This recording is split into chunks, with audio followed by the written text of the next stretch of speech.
Imagine you are sitting at a desk, opening your laptop, staring at a bank balance that has not moved in 3 years.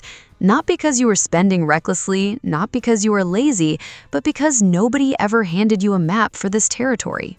You have a job, you pay your bills on time, you even put a little away each month, and yet, every January, you feel exactly the same financial pressure you felt the January before that, and the January before that. Here's what almost nobody talks about. The average person with no formal financial education loses between $1,000 and $3,500 every single year, not to bad luck, not to economic downturns, but to invisible mistakes they don't even know they're making. And the most unsettling part is that these are not dramatic, obvious errors like gambling your savings away or buying a luxury car you cannot afford. These are quiet, ordinary, completely socially acceptable habits that your bank, your landlord, and every retailer in the world is silently counting on you to keep doing forever. What if the reason you feel stuck has nothing to do with how hard you work and everything to do with what you were never taught? By the end of this video, you will understand exactly what financial illiteracy is actually costing you in real dollars, the specific rules that separate people who build wealth from people who only talk about it, and, most importantly, the precise actions you can start taking this week, this month, and this year to close that gap permanently. There's a concept I want you to carry through this entire video, because once you see it, you will never be able to unsee it. It's called the invisible tax. The invisible tax is not a line on your paycheck, it's not a government fee, and you will never find it on a receipt, but you pay it every single month, and it compounds silently over decades into one of the most expensive forces in your financial life. Here's how it works. Every decision you make about money, where you keep it, how you spend it, when you borrow it, what you believe about it, produces either a small gain or a small loss that you rarely notice in the moment.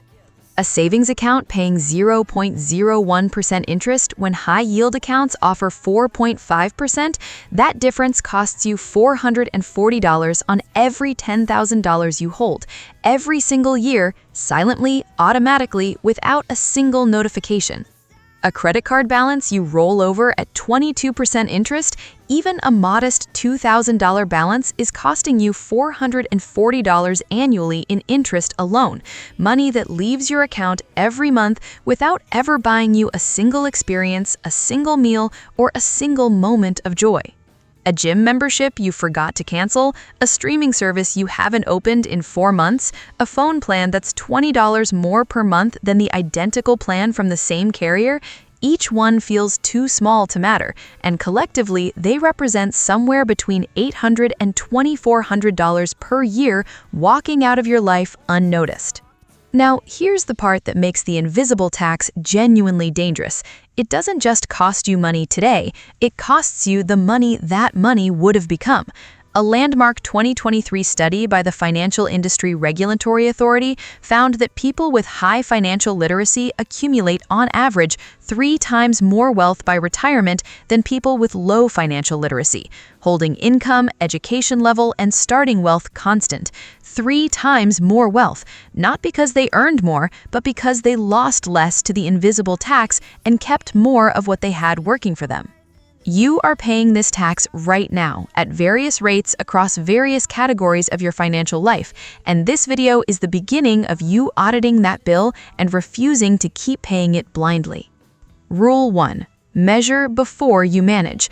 The first rule sounds almost embarrassingly simple, but research from the National Financial Educators Council shows that 78% of adults have never completed a full audit of their monthly expenses, which means 78% of adults are making financial decisions based on feelings, guesses, and rough estimates instead of actual data. Here's the principle. You cannot optimize what you refuse to measure, and most people are flying financially blind because they're afraid of what the numbers will show them. The specific mechanism at work here is a cognitive bias called optimism bias. Your brain genuinely believes you spend less than you do, save more than you do, and earn more than you think you do relative to your expenses, because accepting the full reality would require an uncomfortable change in self-image. A concrete example, the average American household believes it spends about $300 per month on restaurants and takeout. The actual median figure from Bureau of Labor Statistics data is closer to $475, a $175 discrepancy that adds up to $2,100 per year of spending happening completely below the level of conscious awareness. If you do not apply this rule, here is what your financial future looks like. You will continue making incremental improvements based on vague intentions, spend less, save more, be smarter, without the specific data that would actually tell you which lever to pull first, and progress will remain frustratingly slow no matter how motivated you feel on January 1st. This brings us to a rule that only becomes possible once you know your real numbers. Rule 2, pay yourself before your lifestyle catches up. The second rule is where most people's financial plans quietly collapse, and it has nothing to do with willpower, it has everything to do with sequence. The principle is called pay yourself first, and it is the single structural difference between people who consistently build savings and people who consistently intend to but never quite manage it. And it works precisely because it removes the decision from the moment of maximum temptation. Here is the psychology. When you receive income and plan to save whatever is left over at the end of the month, you are fighting against lifestyle inflation, social pressure, unexpected expenses, and your own brain's present bias simultaneously. And you are doing it at the moment when your account balance feels highest and spending feels most justified. But when you automate a transfer of even $200 per month out of your checking account on the same day your paycheck arrives, before you ever see that money in your balance, you are removing the decision entirely, and what you cannot see, you cannot spend. Here is the number that should permanently change how you think about this. If you automated a $200 per month transfer starting at age 25 into an account earning 7% annually, the historical average of a diversified index fund, you would have $525,000 by age 65, having contributed only $96,000 of your own money, with the remaining $429,000 being pure compound growth. If you wait until 35 to start that exact same habit, the final number drops to $243,000, a difference of $282,000 that was not caused by how much you earned, but by how many years your money had to work before you needed it. If you do not apply this rule, lifestyle inflation will do what it always does. It will expand to fill every dollar of every raise you ever receive, leaving you feeling perpetually like you need just a little more income to finally start saving, a feeling that will follow you at every income level you reach. But here is what makes this rule different from advice you have heard before. It's not about discipline, it's about architecture. And the next rule builds the architecture one level deeper. Rule 3, eliminate high-interest debt before you invest. This rule is going to feel counterintuitive when you first hear it because it runs directly against the advice you've probably received from someone who meant well but misunderstood the math. The principle, paying off debt at 20% interest, is a guaranteed 20% return on that money, which is better than almost any investment available to you, anywhere, in any market condition. Here is how the psychology of this goes wrong. When the market is doing well, people feel the urgency to invest because they see gains they could be getting, and they are correct that those gains exist, but they are incorrect that those gains are larger than the guaranteed savings from eliminating high-interest debt first. A specific scenario: you have $5,000 in a credit card balance at 21% APR and $5,000 sitting in a brokerage account earning an average of 9% annually. You are paying $1,050 per year in interest while earning $450 per year in investment returns for a net loss of $600 every single year while believing yourself to be a responsible investing adult. But the correct sequence is almost always build a $1,000 emergency buffer first, then attack all debt above 8% interest aggressively using the avalanche method, paying minimums on everything and directing all extra money to the highest interest balance first, then redirect that cash-freed cash flow into long-term investment accounts. If you do not apply this rule, you are essentially running with a financial leak that cancels out a significant portion of whatever you build on the investment side, and the math will never work in your favor until you seal that leak first. Once that debt is gone, the cash flow it was consuming becomes the most powerful building block in your financial life, and that leads directly to the next rule. Rule 4. Automate your savings into accounts you cannot easily touch. The fourth rule is about removing friction where you need to spend and creating friction where you need to save, and it's one of the most counterintuitive structural moves in personal finance. The principle is called friction by design.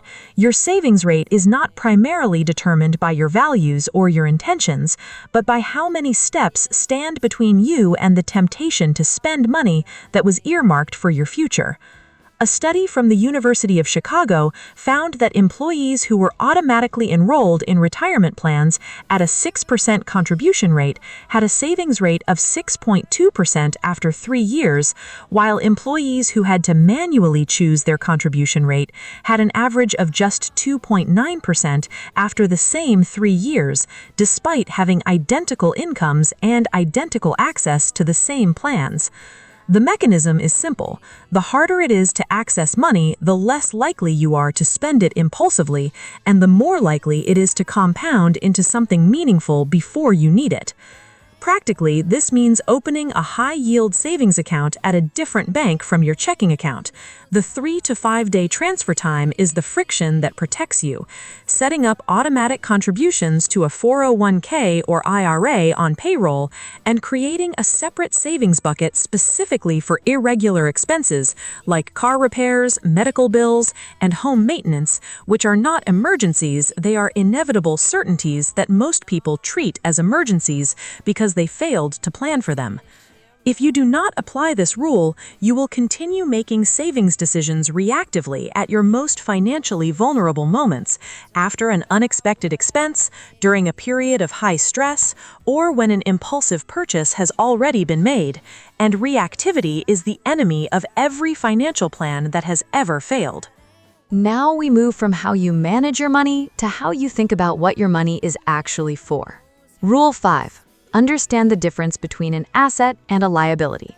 This rule comes directly from Robert Kiyosaki's foundational framework, but I want to be more precise about it than most people are, because the popular version of this idea gets used to justify financial decisions that do not actually serve you.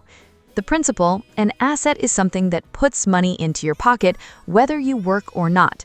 A liability is something that takes money out of your pocket regardless of how much you paid for it or how much it appreciates in abstract value. A car is a liability.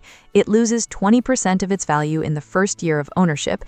It costs you insurance, maintenance, registration, and financing costs annually, and it produces no income unless you specifically use it to generate income. A home is more complicated than most people realize. A home you live in is primarily a liability during the years you are paying a mortgage because it requires insurance, property tax, maintenance equal to roughly 1% of its value annually, and interest payments. A $400,000 home at 7% interest costs you $27,000 in the first year's payments, with only about $4,000 of that reducing the principal. A stock that pays dividends, a rental property that produces monthly cash flow above its expenses, a business you own that generates revenue without requiring your constant presence, these are assets in the precise sense of the word. The distinction matters because most financial advice focuses on accumulating things, a bigger home, a newer car, a larger lifestyle, without asking whether those things are producing value or consuming it. If you do not apply this rule, you will spend decades building what feels like wealth while your actual net worth grows slowly because your assets are outnumbered by your liabilities, and the feeling of prosperity will always be one job loss or one unexpected expense away from unraveling. Rule 6. Never make a major financial decision in an emotional state. The sixth rule is the one that can erase the progress of all the others in a single afternoon, which is why I am placing it here after you have built an understanding of everything it can cost you to ignore it. The principle is called the cooling period rule. Any financial decision involving more than 2% of your monthly income, roughly $80 on a $4,000 monthly salary, deserves a mandatory 48-hour waiting period before you execute it. The neurological mechanism is straightforward. When you are in a positive emotional state, excited about a new product, energized after a motivational event, optimistic after a good week, your brain's reward circuitry temporarily suppresses the prefrontal cortex activity responsible for long-term planning and risk assessment.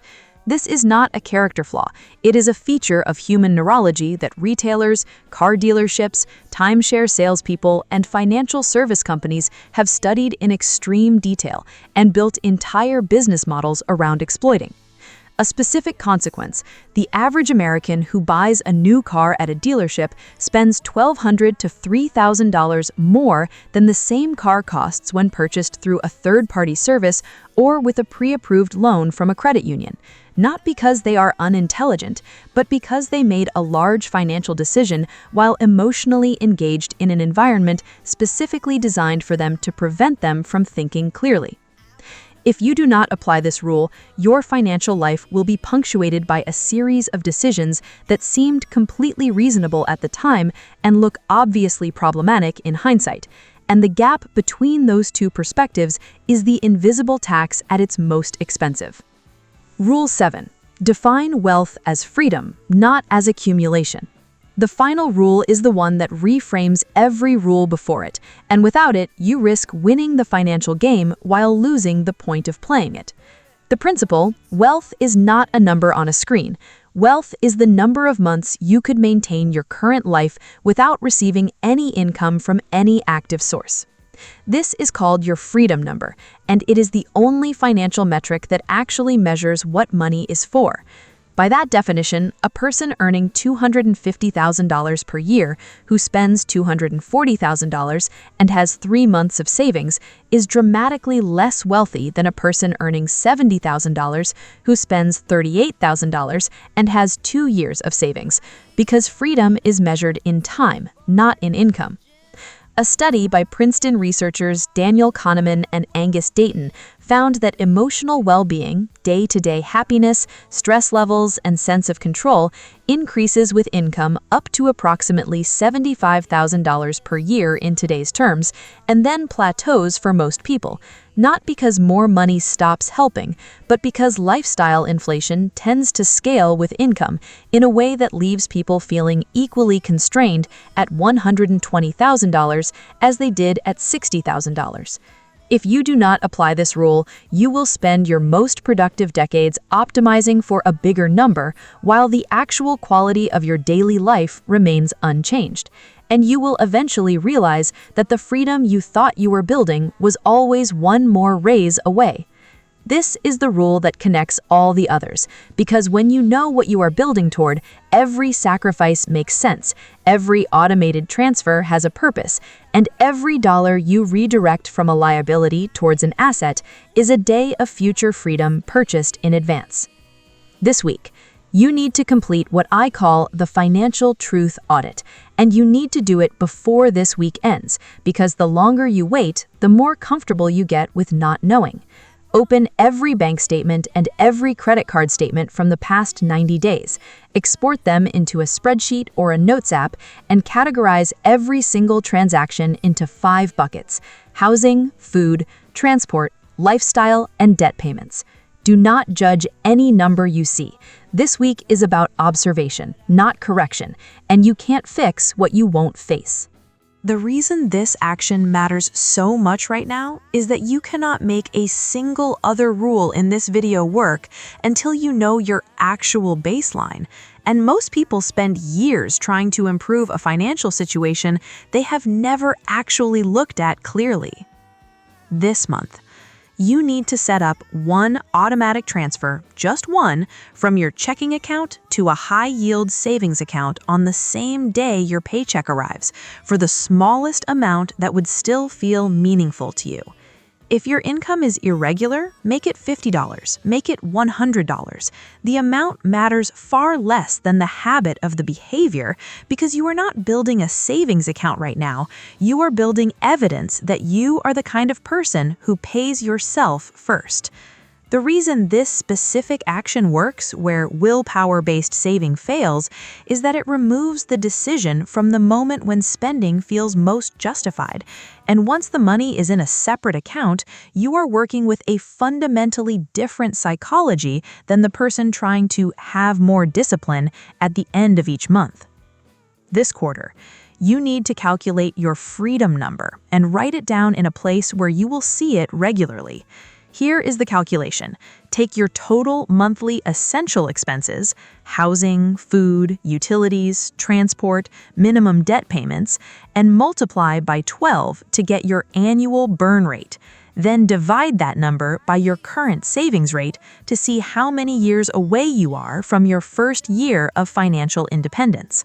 Once you have that number, you need to open or consolidate the accounts that make up your financial architecture: a checking account for daily flow, a high-yield savings account for your emergency fund and short-term goals, and a tax-advantaged retirement account, an IRA or a 401k, contributing at minimum enough to capture any employer match, because an employer match is a 50 to 100% guaranteed instant return that no investment in the world can compete with.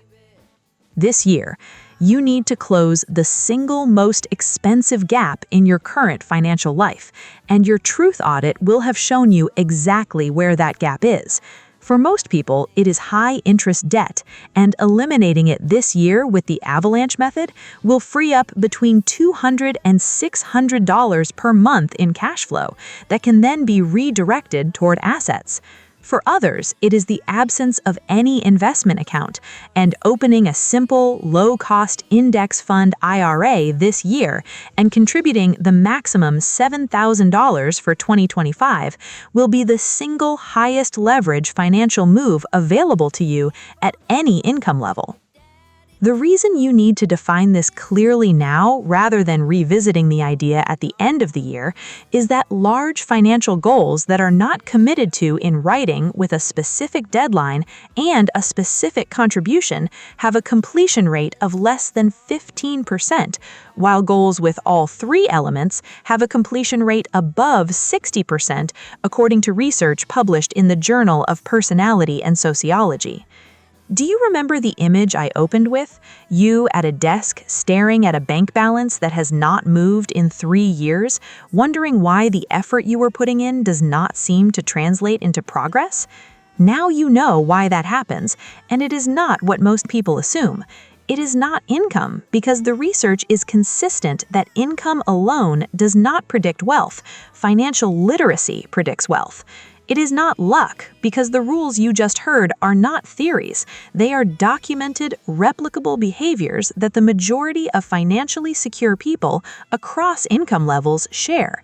It is the invisible tax, the quiet, compounding cost of not knowing what you were not taught, draining between $1,000 and $3,500 from your life every year, and your money becoming time and freedom instead of doing exactly that. Here is the split that every financial decision you make from today falls into. The virtuous cycle works like this. You measure honestly, you automate one small behavior, that behavior produces a result, and that result makes the next behavior easier to repeat, because success is motivating, and small financial wins compound into confidence the same way dollars compound into wealth. The destructive cycle works exactly in reverse. You avoid looking at the numbers, you spend reactively, the month ends with nothing transferred, the invisible tax continues, and the gap between where you are and where you want to be grows wide enough that starting feels increasingly futile, which is the feeling that keeps most people exactly where they are for decades. You are choosing between those two cycles with every financial decision you make, and the difference between them is not talent, not income, and not luck. It is knowledge, and you now have it. A 2024 report from the Global Financial Literacy Excellence Center found that individuals who completed even a basic financial education intervention increased their retirement savings rates by an average of 1.7 percentage points, which translates to over $80,000 in additional retirement wealth over a 30-year career at median income. That's not a motivational statistic. That's the documented, measurable, real-world value of exactly what you just spent the last 20 minutes doing. So here's the question I want to leave you with, and I want you to sit with it rather than answer it quickly. If the cost of not knowing is this large and the knowledge is this available, what is the real reason most people choose to stay financially illiterate? And is that reason actually true for you?